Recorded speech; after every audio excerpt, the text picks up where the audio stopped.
The most famous human being in all of history was a first-century Jewish revolutionary. His name was Jesus. Christians believe Jesus was crucified, died, and on the third day rose from the dead and ascended into heaven. But for 2,000 years, there have been those who've challenged the truth of this biblical story. And some have died for expressing those doubts. From Jerusalem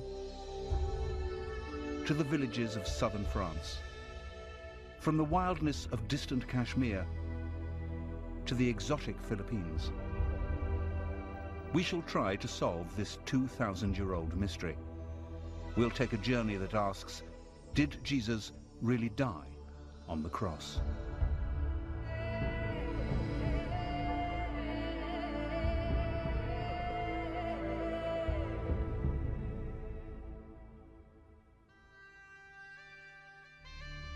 The story of Christianity features not only the most famous name in history, but also the most famous event in history, the crucifixion. For some, or even many true believers, the fact that Jesus was crucified, died, rose again, and ascended into heaven can be literal truth. But throughout history, there have always been those, sometimes Christians, who've asked awkward questions. Would a man die after only 6 hours on the cross? Was he drugged? What really happened in the sepulchre? And if Jesus didn't ascend into heaven, then where did he go? For many Christians, these questions risk undermining the whole basis of Christianity and are extremely controversial. The most crucial part of the story, which all Christians are expected to believe, is the idea that Jesus rose from the dead, the resurrection. The resurrection is actually the primary story at the heart of Christianity, without which you wouldn't have a movement. You could have Christianity without the virgin birth. However, none of them tells it without a resurrection story.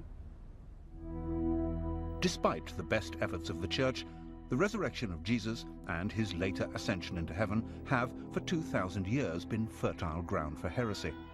Some people suggest that Jesus was rescued from the crucifixion and escaped to live a secret life in southern France. Some have been convinced that Jesus survived and traveled to the mountain kingdoms of Kashmir, where he lived to the age of 80. With the help of leading historians and theologians, we will examine these most controversial theories.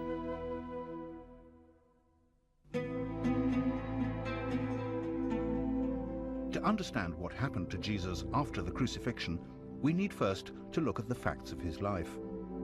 But what is historical fact? What is the evidence?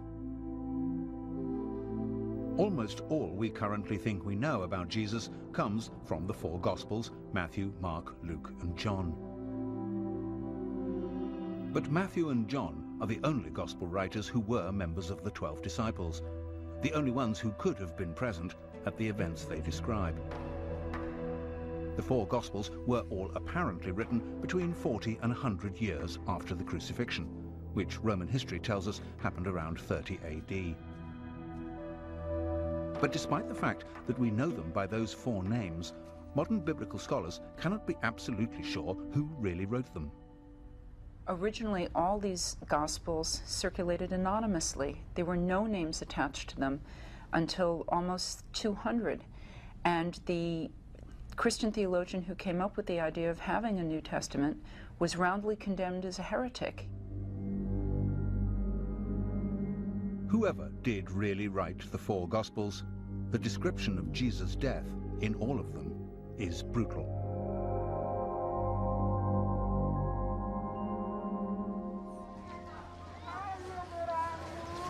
Every year at Easter, Christians in the Philippines reenact the crucifixion of Jesus. They actually volunteer to be crucified. They do it because they believe it will help them to purge their sins. For the onlookers, it's a bloody reminder of what happened to Jesus 2,000 years ago. Crucifixion was the most cruel and atrocious punishment that the Romans could inflict. And it was inflicted only for treason and only on slaves. If you were a nobleman and you were a traitor, then normally you were strangled, something much simpler and much easier and much less painful.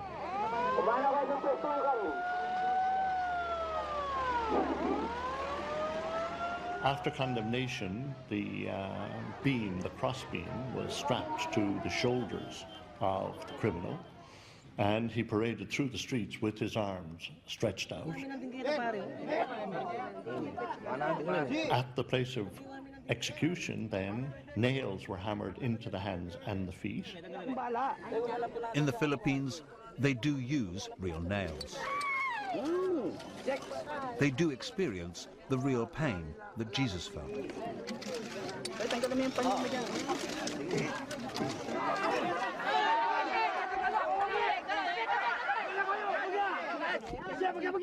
But a man nailed to a cross does not die from his wounds. He dies, surprisingly, from suffocation. Hanging by your arms, the chest is compressed. It's hard to breathe without supporting your weight with your legs. Over time, the strain and the pain make that impossible, and you're unable to breathe. In the Philippines, the volunteers are brought down from their crosses within an hour. Death from crucifixion takes much longer, often several days. The only way to hasten death on the cross was to break the legs, making it immediately impossible to support your weight, and therefore to breathe. But the Gospels are all agreed that Jesus died after only 3 to 6 hours. The crucifixion began at the 3rd hour. And it was the 3rd hour, and they crucified him. Some claim that the Gospel according to Luke has the shortest crucifixion. It was about the 6th hour, and when Jesus had cried with a loud voice, he gave up the ghost. Matthew and Mark have Jesus surviving a little longer. And about the 9th hour, Jesus cried out. The disciples wanted to take Jesus' body down from the cross immediately, but the Roman governor, Pontius Pilate, wasn't convinced that he was dead. And Pilate marveled if he were already dead. Pilate was reassured by the centurion, but this was the same centurion who had earlier said, "Truly, this man was the Son of God." Jesus' body was then laid in a tomb donated by a rich man, Joseph of Arimathea. This Joseph and a man called Nicodemus came to minister to the body. They came to Jesus by night and brought a mixture of myrrh and aloes, about 100 pounds weight. These accounts, when viewed as an historical rather than a sacred record, may raise questions. Why did Jesus die so quickly? Why did Joseph and Nicodemus take so many herbs into the tomb?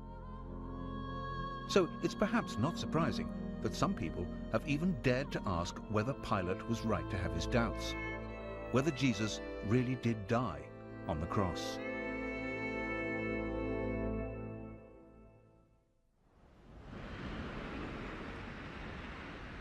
That Jesus might not have died on the cross is an explosive idea, particularly for Christians. In our journey to understand the truth about Jesus' life and death, we need to look further at the biblical accounts of the resurrection. It was here in Jerusalem that Jesus was crucified, and according to the scriptures, rose again from the dead. But in Jerusalem, one is forced to remember that we do not live on a Christian planet. Hundreds of millions of Jews and Muslims may accept that Jesus lived and died in first-century Palestine, but only Christians believe he rose from the dead. This is the Church of the Holy Sepulchre in Jerusalem, built upon what was supposed to be the tomb in which Jesus was laid after the crucifixion.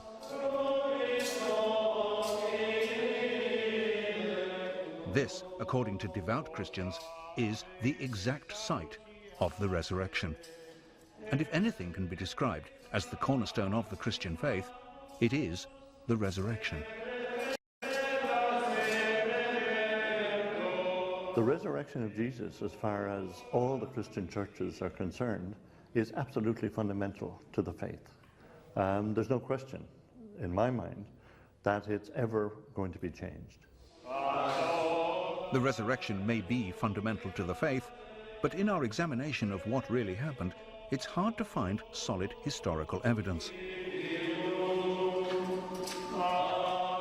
The four Gospels all tell different stories. When we read the resurrection narratives, it's like reading four different reports of the same football game in four rather different newspapers. And the fact that actually there may be some disagreement about whether it was a foul or not doesn't mean that there wasn't a game and that somebody didn't win it and so on. If one of them says there were two angels and another one says there was one angel, if one of them says Mary Magdalene was there all by herself and somebody else says Mary Magdalene was there with one or two other women, then these are the sorts of variations that you expect to get, like the different newspaper reports, the football match. And they're not something that should worry you to the point of saying, therefore nothing happened. That would be quite a false conclusion. But in the earliest versions of the earliest Gospel, Mark, there are no resurrection appearances at all. The Gospel simply ends with the discovery of an empty tomb. The last verses of Mark, which do contain resurrection stories, were added 200 years later. None of the Gospel stories is CNN in Jerusalem in the year 30.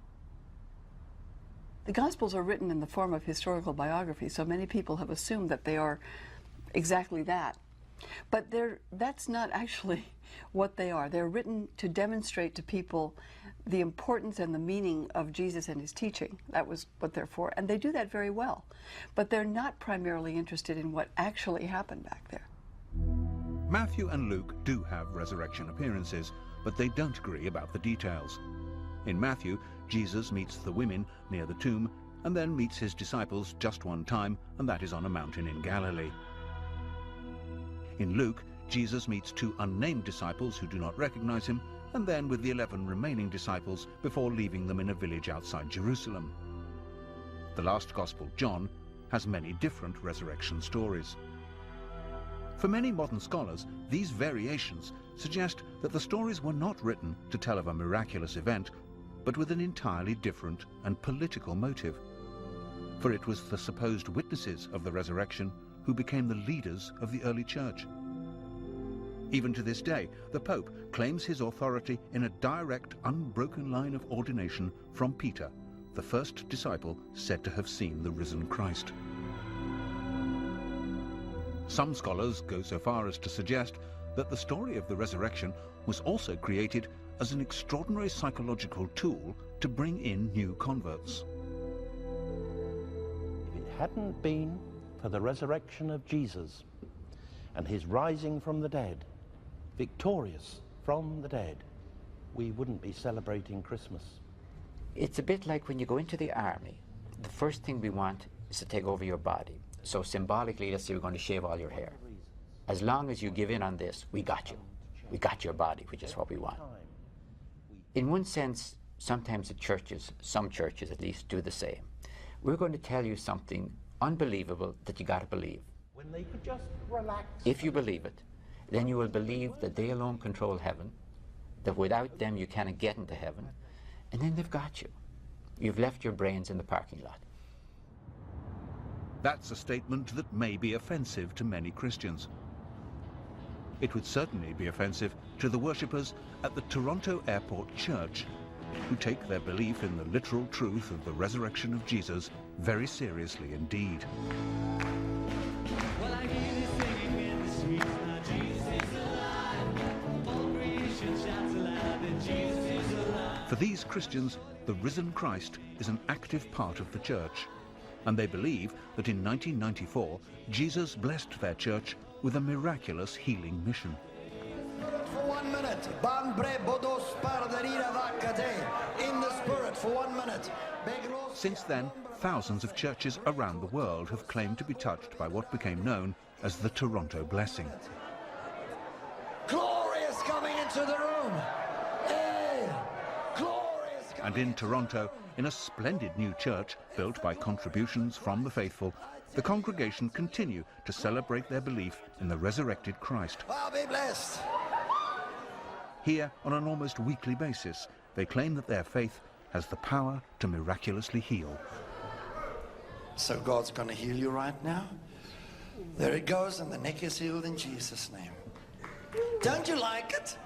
I like it. Bless you, brother.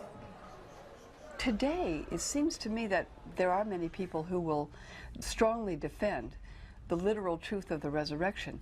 Many others who are Christians or not Christians believe that perhaps, you know, those who die may be alive in some way, that Jesus who died might be in some sense alive, whatever one means by that.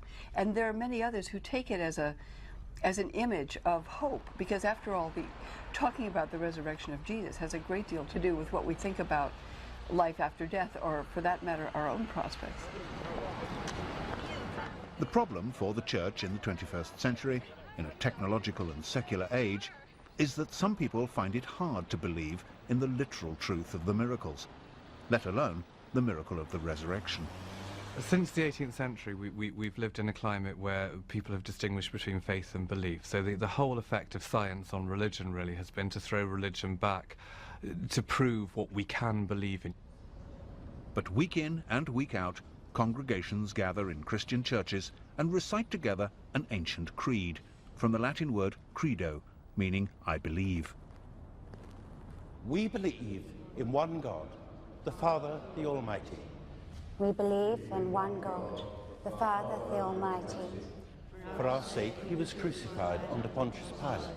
At the climax of the creed, all Christians affirm their belief in the resurrection.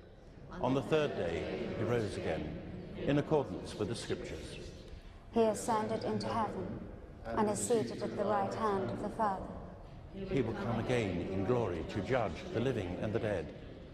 But whatever is said in church, many Christian theologians no longer consider the resurrection to be an historical fact. And this has not just been a problem of the 21st century. 1,000 years ago, a group of devout Christians in southern France also held unorthodox, heretical views.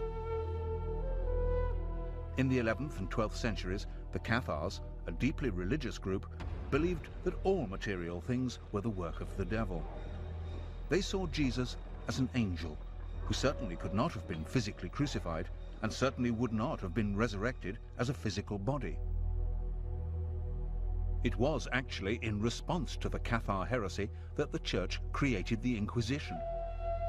In 1244, the last 200 of the Cathars were rounded up and burned at the stake as heretics. The Church has always reacted strongly against anyone who doubted the truth of the resurrection, because that doubt insinuates that the very literal and physical gospel descriptions of the death and resurrection of Jesus are fabrications. But there is one story, also set in France, at about the same time as the Cathars, which suggests that another Christian group made a discovery which really might reveal that the resurrection story was not true. In the 13th century, this whole area was a stronghold of the Knights Templar, a strict religious and military order of warrior monks. Local historian Thierry Lecon has spent the last 12 years uncovering the history of the Knights Templar in this region. The Templars came to this region. There are traces of them all over the countryside. Down there at the bottom, near Château de Blanchefont, there are ruins of an old Templar command post.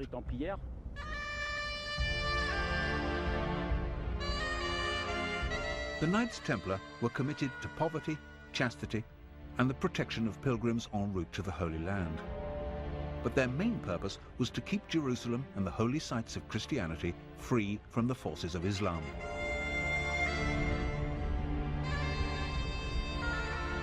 During the years they were in the Holy Land, the Templars built their own castles. But they buried their dead in graveyards they excavated near to the original Temple of Solomon. And certainly, during this time, they were thought to have discovered great treasures. Eventually, the Templars were forced to leave the Holy Land in 1186. They returned to France. Certainly, the Templars remained powerful, rich, and incredibly secretive, so it's not surprising that people speculated about them. And there grew a legend that the Knights Templar had discovered Jesus' bones in Jerusalem, that they had brought them back to France, and they had buried them somewhere near here.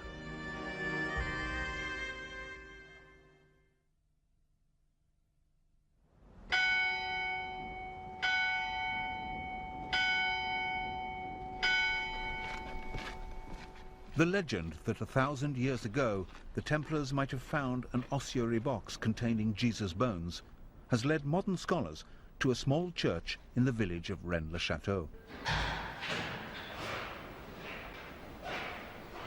Writer Richard Andrews is convinced that there are clues here that might reveal what exactly the Templars did find during their excavations in Jerusalem. One can ask the question, did the Templars find relics, an ossuary full of bones, that they thought were possibly the bones of Jesus? Now, if they had found these, it would have been a shock to the system, because the Templars were good Christians. This would challenge the whole doctrine of resurrection, because here are mortal remains. So we ask the second question, why should the Templars risk being accused of heresy and bringing the bones that they thought were Jesus's back to this area? The answer is simple. If they had found something which they believed were the bones of Christ, they needed a safe location. You could hide a church in these mountains, let alone a small ossuary. You can get lost in these mountains today. Imagine what it was like 1,000 years ago. In the late 19th century, the local priest here, called Bérenger Saunier, claimed to have found ancient documents. And whatever they were, he certainly became very rich afterwards.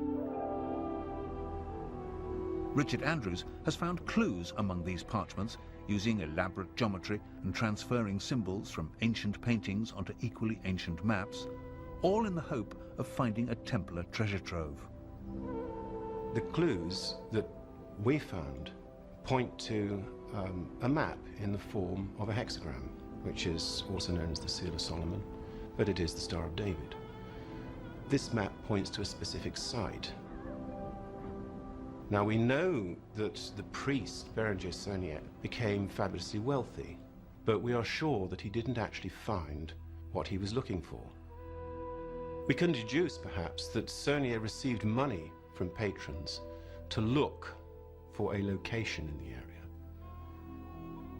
that might reveal perhaps the bones of Christ. Whatever it is, we do know one thing for sure. The secret that Saunier was giving clues to was heretical. Saunier died in 1917 and took his secret with him to the grave. That hasn't stopped enthusiasts like Thierry Lecan from continuing to search on the basis of Richard's work and trying to solve the mystery. Using local maps on which the geometric lines from Saunier's original parchments have been transposed, Thierry has found further evidence of the Templars' presence here, and he believes he's closing in on the location where the Templars could have buried the bones of Jesus.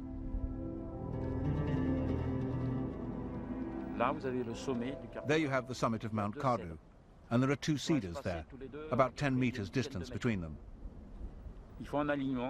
They form an alignment, traversing the valley of Rennes-le-Rhin, arriving at the Plateau des Bruyères, where there's a rock with a cross.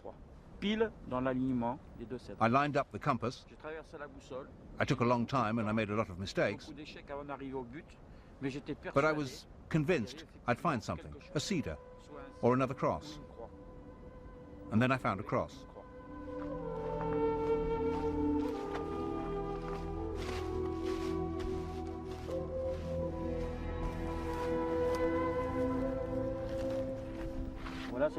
There's the famous cross. I spent a long time very near it, but without finding the place. It was a little set back from the plateau. It took me 12 years to find this cross. Even if the Knights Templar did bring Jesus' bones in an ossuary box back here from the Holy Land, it seems unlikely that Thierry Lecan or Richard Andrews would ever find them in these mountains. However, there have been those who've gone back to the original gospel stories of Jesus' death and resurrection and come up with more credible, but no less startling conclusions about what exactly happened 2,000 years ago. You read the story of the empty tomb, and on Friday someone is killed, and on Sunday they're gone from the tomb, and you ask the question, what might have happened? Either God raised him from the dead, which is the traditional Christian affirmation, or the body was carried away by someone, body stolen. But there is another possibility. The Gospels describe how, after his resurrection, Jesus ate, drank, and Thomas could touch his wounds. It's therefore perhaps not surprising that some people who've looked for natural explanations of miracles have suggested that Jesus was alive because he didn't die on the cross. There are many versions of that story. One came up in a book years ago called The Passover Plot, which suggested that he had been sedated on the cross, that he was removed quite early, and therefore could well have survived. That's certainly a possibility. The disciples did manage to give Jesus some kind of substance on a sponge. They filled a sponge with vinegar and put it upon hyssop and put it to his mouth. And Jesus immediately died after taking this substance. When Jesus had received the vinegar, he said, "It is finished." But oddly enough, it isn't necessary to suggest that Jesus was sedated or drugged by whatever was on the sponge in order to believe that he could have survived. There are stories of people who did survive crucifixion. The Jewish historian Josephus wrote of one of his own friends surviving crucifixion in Palestine in the 1st century. He's traveling out to a village named Tekoa to scout land for a Roman camp, and he notices that 3 of his friends are hanging on crosses. So he requests that they be allowed to, that they be brought down. And Titus, the Roman general, gives him permission. The 3 are brought down immediately and given medical care, and 2 of them died, but the 3rd survived. So is it possible that Jesus survived? Certainly his crucifixion was speedily executed, perhaps too speedily. When you look at the story of Jesus and how he was executed by the Romans, he's on the cross for 6 hours. The assumption is that he's dead. The Roman soldiers checked the body. There were 2 others crucified according to the gospel accounts, and they broke the legs of those to hasten their death because the Sabbath day was coming. When they came to Jesus, they said he's already dead. Presumably, his body's motionless, he's quit breathing. They then prepare the body and put him in a tomb, and presumably it's sealed up, and he's dead for all practical purposes. The question, though, is he clinically dead? The question of clinical death is certainly raised by the fact that the herbs which Joseph of Arimathea took into the tomb with the body of Jesus were aloes. These are healing, not embalming herbs. We do have stories, both from the modern world and from the ancient world, where people appear to be dead, and for all practical purposes they are dead. That is, they're not responding to the outside world, but then they do, in fact, revive or come back. We call it resuscitation, but if you want to press the language, that would be resurrection.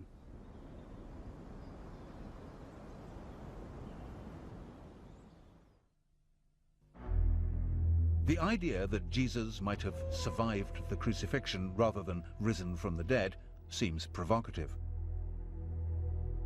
But all the Gospels are quite clear that the disciples saw Jesus as if he were alive. If Jesus did survive, it does not necessarily mean that the resurrection story was a hoax or a deliberate falsehood. At the end of the 19th century, the English writer Samuel Butler, in his book on the resurrection, came up with the theory that if Jesus had collapsed into a shock-induced coma on the cross and then recovered in the tomb, he and his disciples would actually have thought his recovery was a miraculous resurrection. That still has great credibility if you see it in the light, for instance, of more contemporary developments. Look at the near-death experience in the United States. Something like 13 million people in the United States say they've had near-death experiences. They've seen this white light. They believe it to be some form of miracle. So the idea that in the first century, when they had none of this scientific insight and they had none of these hospitals or whatever to save them, that people thought it, actually makes a lot of sense. Doesn't make them fraudsters or shysters. It actually makes them genuine people who thought they'd witnessed a miracle. Whatever the circumstances, if Jesus was alive, then he and his disciples face a serious problem. If Jesus was placed in the tomb and somehow was revived, he himself would certainly think that was an act of the grace of God. I came right to the bars of death and was brought back. But now there's a practical problem. It's a political problem, actually. Romans basically do one thing to messiahs. They crucify them.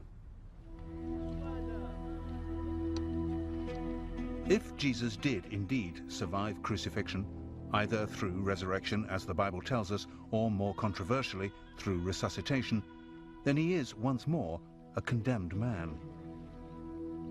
The Bible is said to solve this problem with a miracle called the Ascension. Jesus is taken bodily into heaven. But the interesting fact is that the Ascension does not actually appear in the original form of the Gospels. The Ascension references in Mark are among the verses which, as we've seen, were added 200 years later. There is one line in Luke which reads, "and was carried up into heaven." But again, this does not appear in all Bibles. It was in fact inserted simply because the Ascension is referred to in a later book of the Bible, the Acts of the Apostles, and it's always been assumed that Luke was the author of the Acts. There's no Ascension in Matthew, and John's Gospel ends with the enigmatic words, "and there are also many other things which Jesus did, the which, if they should be written every one, I suppose that even the world itself could not contain the books that would be written." So what was it that Jesus did? One of the stories that emerges from this question depends upon the idea that Jesus' relationship with Mary Magdalene was a very special one. If you read John's Gospel, the first person who saw the risen Christ, i.e. the first Christian, was Mary Magdalene. So I think when the church tries to sideline the idea that Jesus had relationships with women, that he had close relationships with women, it's laughable, really. I mean, it's part of this problem that they always say that that the thing that non-believers find hardest about Jesus was his divinity, and the thing that Christians always find hardest about Jesus was his humanity. I mean, he was a man. I'm perfectly happy with the concept that Jesus had a relationship with Mary Magdalene, that it was long and important and, you know, was one of the dominant things in his life. He was human. The idea, of course, that Jesus may have had a very special relationship with Mary may be offensive to many Christians, but some historians have gone even further. They've suggested that Jesus and Mary might have married, that they might even have had children. So if we're trying to find out where, in his flight from the Romans, Jesus could have gone, perhaps we should start by finding out where Mary went.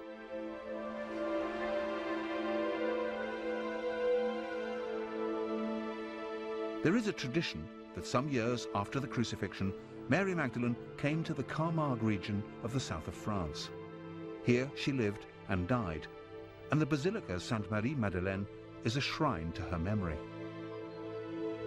This was the center of what became known as the cult of the Magdalene. The cult of the Magdalene was very powerful in France up until the Middle Ages. The faithful wanted to believe in a mother figure, and the church were very anxious that they should not believe in Mary Magdalene as having been a mother figure for obvious reasons, which were that she might have been the spouse of Christ, that she might have had his child, that she might have produced a bloodline. The local legend describes how Mary Magdalene came here with her brother Lazarus and her sister Martha and a few companions.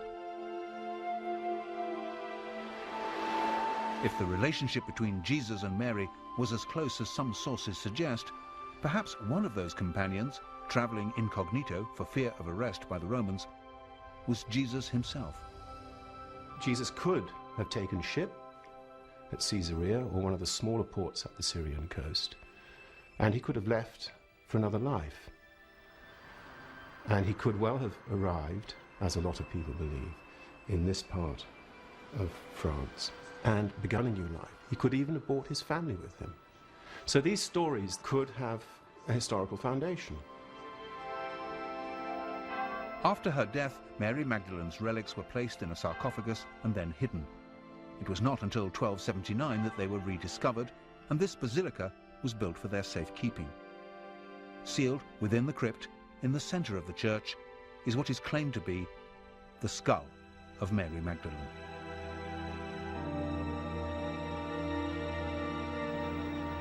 The idea that Jesus went to the south of France may seem far-fetched. After all, if any of the stories were true, it's hard to believe that the original writers of the Gospels could have completely eradicated all of the evidence. If the faithful knew that Jesus was in fact still alive, surely they would have shared that knowledge. And surely they must have hoped that at some time in the future it would have been safe for Jesus to return. And evidence for that hope should be somewhere in the original text.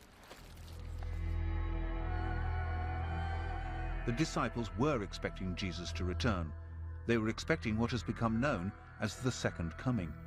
And this was not necessarily going to be a miraculous return. Jesus definitely went away. Whatever view of resurrection you take, resuscitation or divine miracle, in the traditional sense of belief in resurrection, he goes away. He says, I'm going away. The disciples say, can we come? He says, no. And he says, I'm going to come again. Now, what's interesting about that is normally, if someone says they're going away and they're going to come back, and you're sort of looking at your watch or your calendar wondering, okay, he said he went away, he's going to come back, you'd take it in that everyday sense. The concept of the heavenly second coming, of Jesus returning on the day of judgment, was only created after it was clear that Jesus had not returned in that everyday sense. But if Jesus did decide to leave Palestine, France still doesn't seem like a likely destination. It was, after all, a Roman colony. Some claim that if Jesus did survive the crucifixion, his first priority would be to escape from the clutches of the Romans. Jesus, I think, would have to leave the territory. And we have to ask the question, where would he go? And you just look at a map. Palestine is on the far eastern border of the Roman Empire. If you go west, you're going right into the heart of Roman territory, where we have our 15 legions stationed around the world. If you go east, you're crossing over into Parthia, and you're going towards Persia eventually, and India and Afghanistan, that direction. But apart from escaping rearrest, why would Jesus travel east? And how would he get there?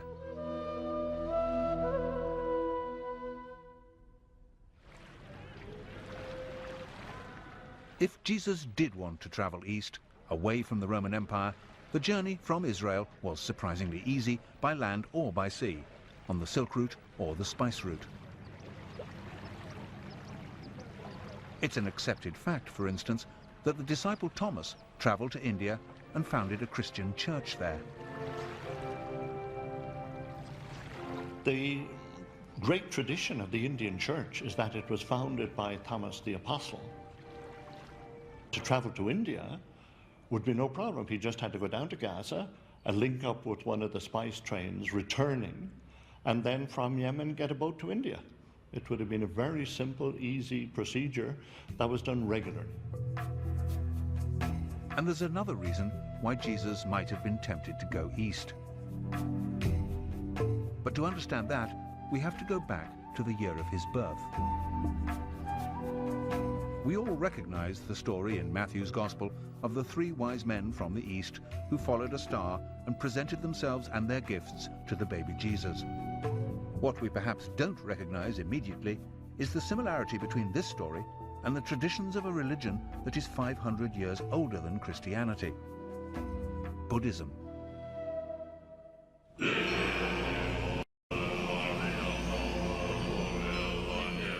When a great Buddhist holy man or lama dies, wise men consult the stars and other omens and set off, often on extraordinarily long journeys, to find the infant who is the reincarnation of the lama. When the child is old enough, he's taken away from his parents and educated in the Buddhist faith. Could this be the origin of the story of the three wise men? Could Jesus have been taken to India as a child and taught as a Buddhist? The Russian writer Nikolai Notovich, traveling in India in the 19th century, discovered an ancient manuscript in a Buddhist monastery in Tibet. In his book, The Unknown Life of Jesus Christ, Notovich translated this manuscript, and it tells of a divine child called Isa, born in the 1st century, to a poor family in Israel. Isa came to India at the age of 14, where he learned the laws of Buddhism before returning to Israel at the age of 29. This idea would certainly explain the otherwise odd fact that from the age of 14 to 29, there's absolutely no record of Jesus' existence in Palestine. Certainly Jesus' later teaching and miracles have uncanny parallels with the teaching and miracles of the Buddha. Loving your enemies and the idea that the meek will inherit the earth have absolutely no tradition in the Jewish religion, but are entirely consistent with Buddhism. And the Buddha was known to walk on water and miraculously to feed many hundreds of his disciples with only a few scraps of food.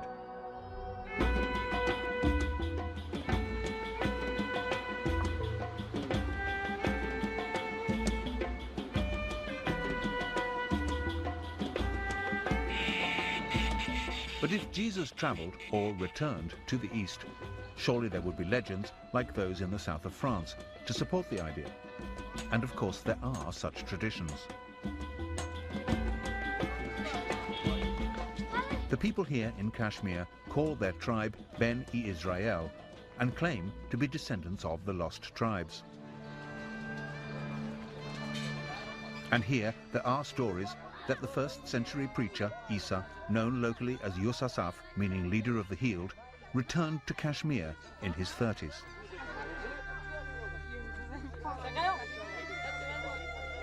Yusasaf's ministry here can easily be seen as a continuation of the Jesus ministry.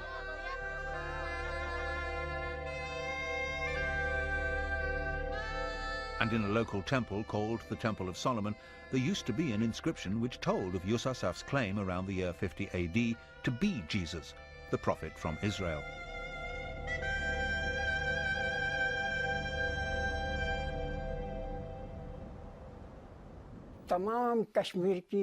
Kashmiri history books tell us that Yusasaf came from abroad. He was a prophet and a messenger. He came from Israel. He came to spread his teachings. He lived and died here.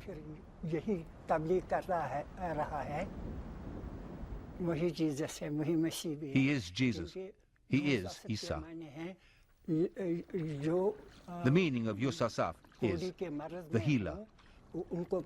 Another meaning is the shepherd, one who teaches others. And our history books confirm that Isa was known as Yusasaf here in Kashmir. Yusasaf continued to teach and preach in Kashmir until he died around the year 80 AD. He was buried in Srinagar.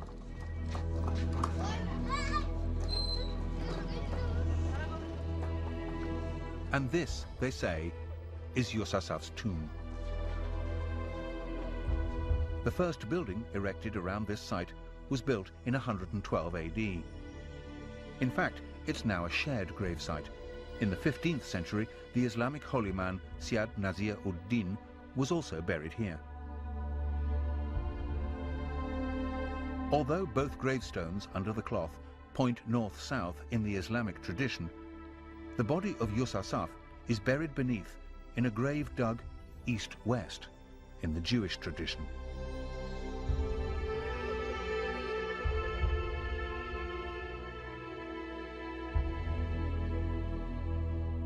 Next to the sarcophagus are two carved footprints. The marks on these are said to be the symbolic representations of the scars of crucifixion.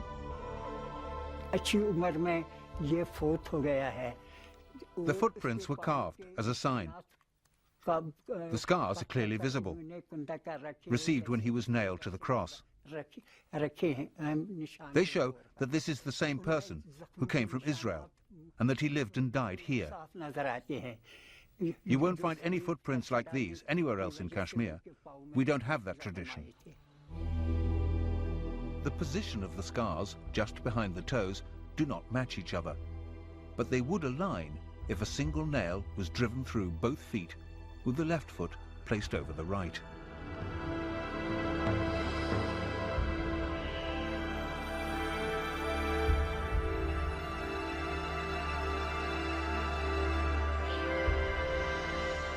There are many who believe this tomb to be the tomb of Jesus.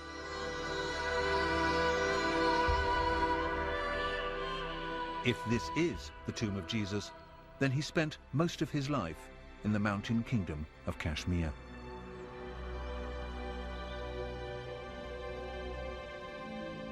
He did not die on the cross. There was no resurrection. He did not ascend into heaven, and he does not sit at the right hand of God.